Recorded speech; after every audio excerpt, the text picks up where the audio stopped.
রহমান আল্লাহর one of the major names, আল্লাহর মৌলিক নামগুলোর মধ্যে গুরুত্বপূর্ণ একটা নাম হচ্ছে রহমান। গুরুত্বপূর্ণ নাম কি? রহমান, দয়ার সাগর, মায়ার সাগর। রহমানুন ফিদ দুনিয়া ওয়া রহিমুন ফিল আখিরা। এই দুনিয়ার জন্য আল্লাহ রহমান, দুনিয়াতে আল্লাহ সবাইরে দয়া করে, কাফিররেও করে, মুসলিমরেও করে।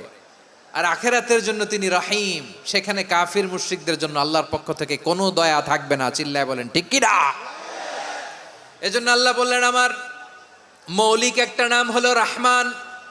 আল্লাহর পরে অন্য কোন নাম দিয়ে যদি তোমরা আমার নাম প্রকাশ করতে চাও, জপতে চাও, ডাকতে চাও, তোমরা রহমান নামে ডাকো। রব্বুল আলামিন ইরশাদ করেন, কুলিদুল্লাহ আউইদুর রহমান আইয়াম্মা তাদউ ফালাহুল আসমাউল হুসনা। আমাকে আল্লাহ নামে ডাকো, কিংবা আমি আল্লাহকে রহমান নামে ডাকো, যে নামেই ডাকো না কেন আমার আছে অনেকগুলো সুন্দর সুন্দর নাম। যে নামেই ডাকো আমি শুনি, ডাকলেই আমি সাড়া দেই। সকালে ডাকলেও সাড়া দেই, দুপুরে ডাকলেও সাড়া দেই, মাঝরাতেও যদি আমরা বিপদে পড়ি ডাকলে আমাদের ডাকে সাড়া দেয় কে?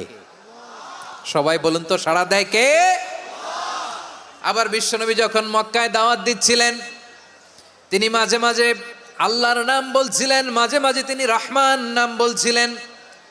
যখন তিনি বললেন ওয়াইদা কিলা লাহুমুসজুদু লিররহমানি ক্বালু ওয়ামার রহমান। বিশ্বনবী মক্কায় যখন মক্কার কাফিরদেরকে, কুরাইশদেরকে বলল তোমরা রহমানকে সেজদা দাও, রহমানের ইবাদত করো, রহমানের জন্য সেজদায় লুটিয়ে পড়ো, মক্কাবাসী বলে রহমান আবার কে? রহমান রে তো চিনি না। রহমানকে আল্লাহ চিনি, রহমান চিনি না। মক্কাবাসী কি বলে? কারে চিনে? আল্লাহরে চিনে। কারে চিনে না? রহমান কে তো চিনি না। রহমান আবার কোত্থেকে আসলো? কে Rahman? Who is this Rahman? যখন তারা বলে রহমান রে চিনি না, আল্লাহর গায়রতে আঘাত লেগেছে। আল্লাহ বলে রহমান রে চিনো না, না তাদেরকে চিনানোর জন্য আল্লাহ ৭৮ আয়াত বিশিষ্ট আর রহমান নামে কোরআনে একটা সূরা নাজিল করেছেন। যখন মক্কার কুরাইশরা বলে আল্লাহ চিনি, রহমান চিনি না, আল্লাহ বলে রহমান রে চিনো না, তাহলে চিনে না ও রহমান নামে তিনি ৭৮ আয়াত বিশিষ্ট কালামুল্লাহ মাজিদে একটা গোটা সূরা নাজিল করে দিয়েছেন। তিনি নাজিল করলেন আর রহমানু আল্লামাল কুরআনা খালাকাল ইনসানা আল্লামাহুল বায়ান। আল্লাহ বলে রহমান কারে বলে চেনো না? শুনে নাও, ৭৮ আয়াত বিশিষ্ট গোটা একটা সূরা নাজিল করে দিলাম, সূরাতু আর রহমান। আর রহমান তিনি দয়ালু, আল্লামাল কোরআন তিনি মানুষকে কোরআন শিখিয়েছেন, খালাকাল ইনসান মানুষ বানিয়েছেন, আল্লামাহুল বায়ান মানুষকে কথা বলা, বর্ণনা করা শিখিয়েছেন। পড়েন সুবহানাল্লাহ। আপনি কল্পনাতেও আনতে পারবেন না তার দয়া কত বেশি। বিশ্বনবী সাল্লাল্লাহু আলাইহি ওয়াসাল্লাম ফরমান, লাম্মা কাদাল্লাহুল খালকা কাতাবা ইনদাহু ফাওকা আরশিহি। আল্লাহ যখন মহাবিশ্বের সব সৃষ্টি করে সারলেন, তিনি আরশের উপরে লিখলেন সাবাকাত রাহমাতি গাদাবি, সাবাকাত রাহমাতি গাদাবি। কোথায় লিখছে? আরশের উপরে। আওয়াজ করে বলেন তো কোথায় লিখেছে? আরশের উপরে আল্লাহ লিখলেন সাবাকাত রাহমাতি গাদাবি। এর মানে হলো আমার দয়ার কাছে, আমার ভালোবাসার কাছে আমার ক্রোধ পরাজয় বরণ করেছে। আমার দয়ার কাছে আমার রাগ কিংবা ক্রোধ পরাজয় বরণ করেছে। মানে আমি আল্লাহর দয়া আছে, আবার আমি আল্লাহর ক্রোধ বা রাগ আছে, কিন্তু আমি আল্লাহর রাগের চেয়ে দয়া বেশি। আওয়াজ করে বলেন, আল্লাহর রাগ বেশি না দয়া বেশি? আল্লাহর যদি রাগ থাকতো আমরা বাঁচতে পারতাম? যে পরিমাণে আকাম কুকাম আমরা করি, অপকর্ম করি, অন্যায় করি, জুলুম করে জুলুমের আড্ডাখানা বানিয়ে রেখেছি গোটা দুনিয়াকে, আল্লাহ যদি মুহূর্তে মুহূর্তে রেগে যেতেন আমরা বাঁচতে পারতাম? মহাবিশ্ব সৃষ্টির পরেই তিনি আরশের উপরে লিখেছেন সাবাকাত রাহমাতি গাদাবি, মানে আমি আমার দয়ার কাছে আমি আল্লাহর ক্রোধ, রাগ, ক্ষোভ এটা পরাজিত হয়েছে। সুবহানাল্লাহ বলেন। আবার বিষ্ণুই বললেন জাআলাল্লাহুর রাহমাতা মিয়াতা জুজ। আল্লাহ দয়ার ভালোবাসাকে ১০০ টুকরা করলেন, ৯৯ টুকরা দয়া মায়া ভালোবাসা আল্লাহ নিজের কাছে রেখে দিলেন, আর ১ টুকরা দয়া মায়া ভালোবাসা আল্লাহ গোটা বিশ্বের সবার মাঝে ঢেলে দিলেন। দয়া মায়া ভালোবাসা 100 টুকরা করে আল্লাহ নিজের কাছে রাখছেন কয় টুকরা? সবাই বলেন 99 টুকরা। আর গোটা বিশ্বের সবার মাঝে ভাগ করে দিয়েছেন কয় টুকরা? এবার এই 1 টুকরার নমুনা দেখেন তো পৃথিবীতে। আপনার পাপ যত বড় হোক, অন্যায় যত বড় হোক, অপরাধ যত বড় হোক, আপনার জুলুম যত বড় হোক, আল্লাহর রহমান নামের দরিয়া তার চাইতেও বড়। আল্লাহ বললেন খুলিয়া ইবাদিয়াল্লাযীনা আসরাফু আলা আনফুসিহিম লা তাকনাতু মির রাহমাতিল্লাহ ইন্নাল্লাহা ইয়াগফিরুয যুনুবা জামিআ ইন্নাহু হুয়াল গফুরুর রহিম। ও আমার গুনাহগার বান্দারা শোনো, জুলুম করেছো, ভুল করেছো, অন্যায় করেছো, আল্লাহর রহমত থেকে নিরাশ হয়ো না। আমরা বিশ্বাসীরা কশিনকালেও আল্লাহর রহমত থেকে নিরাশ হব না, ঠিক কিনা বলেন? আল্লাহর রহমত থেকে নিরাশ হবেন? ভুল করে ফেলছেন, আরে ভুল তো সবাই করে। পাপ হয়েছে, আরে পাপ তো সবার আছে, আমরা সবাই পাপী, সবাই পাপী। যত পাপ হোক, ভুল হোক, অন্যায় হোক, অনুতপ্ত হয়ে তওবা করে ওযু করে জায়নামাজটা বিছিয়ে সেজদা দিয়ে চোখের পানি ছাড়েন। চোখের বেয়ে পড়া পানি আল্লাহর কাছে যে কত প্রিয়। অনুতপ্ত বান্দার চোখের পানির ফোঁটা তার চোখ বেয়ে, নাকের ডগা বেয়ে জমিনে ড্রপ করার আগেই আল্লাহর ওই বান্দার সব গুনাহ মাফ করে দেয়। আল্লাহ বললেন আমি রহমানুর রহিম, আমি দয়াময়, আমি মেহেরবান। এরপর আল্লাহ বললেন হুয়াল্লাহুল্লাযী লা ইলাহা ইল্লা হুয়াল মালিকুল কুদ্দুসুস সালামুল মুমিন।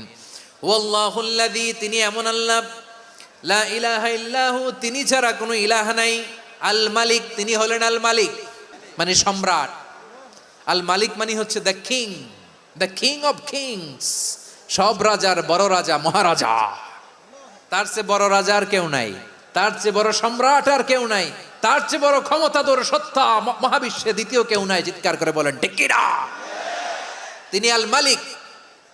আল মালিক মানে ক্ষমতাধর, ক্ষমতার মালিক, রাজা ধীরাজ বাদশাহ। তার ক্ষমতা আর আমাদের ক্ষমতা একরকম নাকি?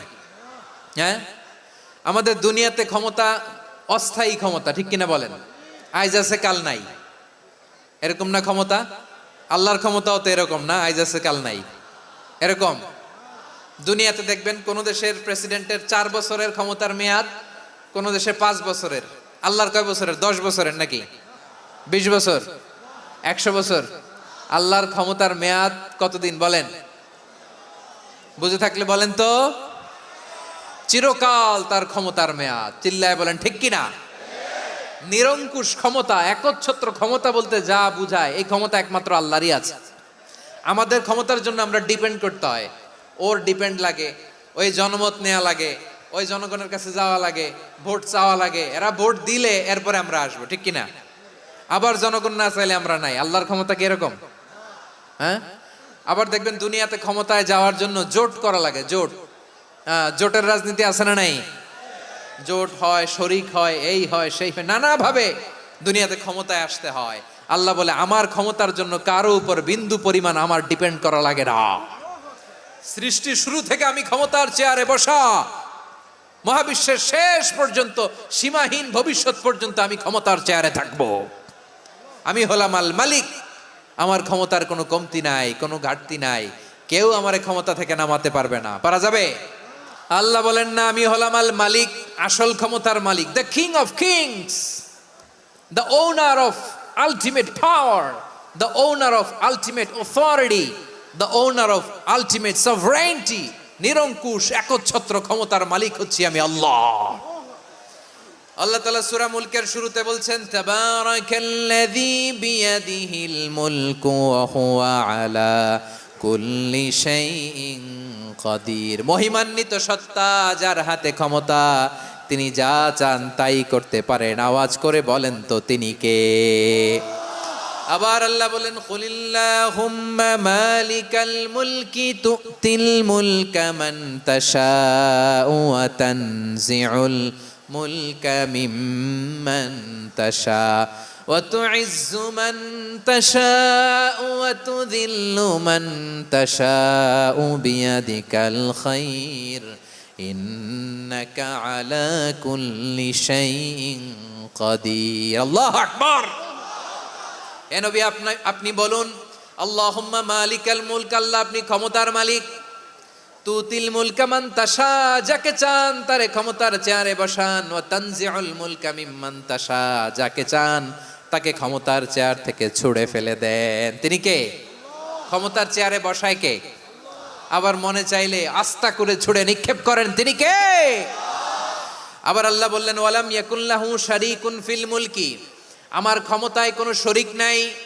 কোনো জোট নাই কোনো পার্টনার নাই কোনো অংশীদার নাই আবার আমি চলে গেলে আমার ক্ষমতার দাবিদারও কেউ নাই তার ক্ষমতার সাথে দুনিয়ার ক্ষমতার কোনো মিলই নাই এজন্য তিনি তার নাম দিয়েছেন আল মালিক the owner of power the owner of ultimate power and sovereignty the king of kings সব রাজার বড় রাজা মহারাজা আল মালিক তিনি হচ্ছেন আল্লাহ চিৎকার করে বলেন ঠিক কি না তিনি হলেন আল কুদ্দুস মানে হচ্ছে অতি পবিত্র মহা পবিত্র the most Holi the absolutely pure যার কোনো খুঁত নাই আল্লাহর কোনো খুঁত আছে তিনি মহা পবিত্র আল্লাহর পবিত্রতা যখন আমরা বর্ণনা করি আল্লাহ খুশি হয়ে যান কারণ তার সত্তার একটা বৈশিষ্ট্য হচ্ছে তিনি আল কুদ্দুস আল্লাহর নামটা একটু জপেন না বলেন আল কুদ্দুস সবাই আওয়াজ করে আল কুদ্দুস অতি পবিত্র তার মধ্যে কোনো অপবিত্রতার ছিটে ফোঁটা নাই মহাপবিত্র the most pure the most holy অতি পবিত্র ফেরেশতারা বলেছিল আল্লাহ আপনি মানুষ কেন বানাবেন নাহনু নুসাব্বিহু বিহামদিকা ওয়া নুকদ্দিসু লাক এই যে নুকদ্দিসু কুদ্দুস পাইছেন তারা বলেছিল আল্লাহ মানুষ কেন বানাবেন মারামারি করবে আমরাই তো ভালো আমরাই আপনার মহিমা বর্ণনা করি আমরাই আপনার পবিত্রতা বর্ণনা করি নুকদ্দিসু লাক তার মানে আল কুদ্দুস আবার আমার নবী যখন সিজদায় লুটিয়ে পড়তেন আম্মা জানা এসে বলেন আমরা তো সিজদার মধ্যে সুবহানা রাব্বিয়াল আলা বলেই শেষ কিন্তু বিশ্বনবী তাহাজ্জুদের নামাজে নফল নামাজে সুন্নত নামাজে তিনবার সুবহানা রাব্বিয়াল আলা তাসবিহ পড়ার পরে তিনি পড়তেন সুবহুন কুদ্দুসুন রাব্বুল মালাইকাতি ওয়ার রূহ সুবহ কুদ্দুস রব্বুল মালাইকাতি ওয়ার রূহ সিজদায় লুটিয়ে পড়ে বিশ্বনবী এই দোয়াটা পড়তেন নফল নামাজে সুন্নাত নামাজে কিংবা তাহাজ্জুদের নামাজে সুবহান রাব্বিয়াল আলার পরে কি পড়তেন সুবহুন আওয়াজ করে বলেন সুবহুন কুদ্দুসুন রব্বুল মালাইকাতি ওয়ার রূহ মানে আল্লাহ আপনি প্রশংসিত আল্লাহ আপনি অতি পবিত্র আপনি সব ফেরেশতা কুলের রব ফেরেশতাদের সরদার জিব্রাইলের রব সুবহানাল্লাহ আজকে থেকে পড়বেন সিজদায়